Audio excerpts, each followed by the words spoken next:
Halo semuanya, pernah nggak sih kita berpikir, mengapa ya ada sekolah yang mampu menciptakan pembelajaran yang efektif, sementara sekolah yang lainnya menghadapi berbagai macam kendala? Ternyata hal tersebut tidak hanya dipengaruhi oleh guru dan siswa, tetapi juga pada bagaimana pendidikan tersebut dikelola. Dan pada kesempatan kali ini, saya Richa Tasnima Putri dengan NIM 242200028 akan membahas dua topik yang berkaitan dengan permasalahan tersebut. Yang pertama adalah konsep manajemen pendidikan dan yang kedua adalah strategi manajemen kelas. Untuk memahaminya lebih dalam, kita mulai dengan konsep manajemen pendidikan. Manajemen pendidikan dapat kita pahami sebagai proses untuk mengelola sumber daya yang ada dalam dunia pendidikan, seperti guru, peserta didik, sarana, prasarana, hingga anggaran sekolah. Tujuannya adalah agar seluruh sumber daya dapat dimanfaatkan secara efisien dan juga efektif. Jadi, manajemen pendidikan tidak hanya mengurus administrasi sekolah, tetapi juga memastikan bahwa seluruh komponen dapat bekerja secara terarah dan juga saling mendukung satu sama lain. Untuk mewujudkan hal tersebut diperlukan beberapa fungsi utama yang menjadi dasar dalam manajemen pendidikan.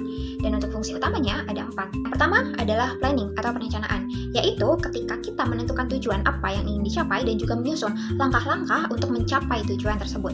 Lalu yang kedua ada organizing atau pengorganisasian, yaitu membagi tugas kepada sumber daya yang ada agar mereka mengetahui tugasnya atau perannya masing-masing. Yang ketiga adalah actuating atau pelaksanaan, yaitu ketika seluruh sumber daya bekerja sama untuk memastikan bahwa kegiatan tersebut berjalan dengan baik. Yang terakhir adalah controlling atau pengawasan, yaitu mengevaluasi hasil yang telah dicapai agar tetap sesuai dengan tujuan yang telah ditetapkan di awal.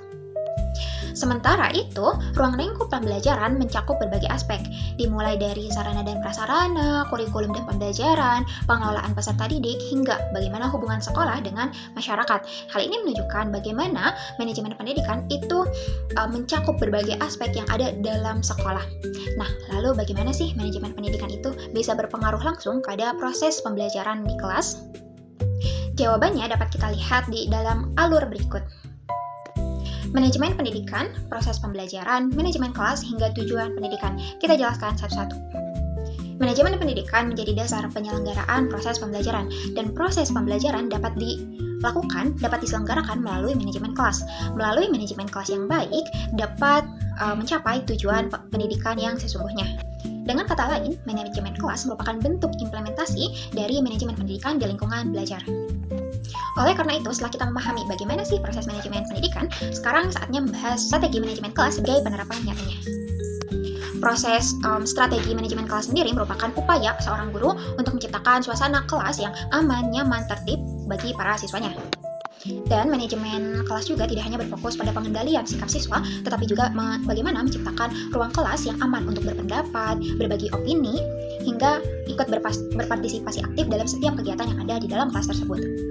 Ketika siswa dapat mengikuti pembelajaran dengan baik, mereka fokus, aktif, maka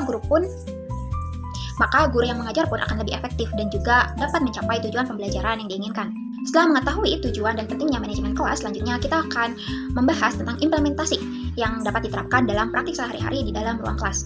Strategi manajemen kelas dapat dilakukan melalui berbagai macam cara atau berbagai macam langkah sederhana namun penting. Pertama, menata lingkungan fisik agar siswa dapat dengan nyaman dan aman mengikuti pembelajaran di kelas. Kedua adalah menyusun aturan bersama para siswa. Cara ini digunakan agar para siswa itu memiliki rasa tanggung jawab terhadap tugas yang telah diberikan dan juga bertanggung jawab untuk menyelesaikan sesuatu hingga akhir. Dan peraturan tersebut dibuat dengan kesepakatan bersama antara para siswa dengan siswa yang lainnya. Yang ketiga adalah membangun hubungan yang positif antara guru dan juga para siswa. Hal ini dilakukan agar menciptakan pembelajaran yang lebih kondusif dan juga meningkatkan motivasi para siswa. Selain itu juga, guru diharapkan mampu menjaga fokus dan juga antusiasme para murid dengan menggunakan aktivitas-aktivitas yang lebih bervariatif, menyelipkan ice breaking atau games dalam pembelajaran supaya tidak bosan, serta mampu menangani berbagai gangguan atau permasalahan kelas dengan cara yang tepat dan juga bijaksana. Bagi penutup, berikut adalah kesimpulan yang bisa kita ambil dari pembahasan tersebut. Manajemen pendidikan merupakan dasar untuk mengelola seluruh sistem yang ada dalam sekolah dan juga dalam kelas.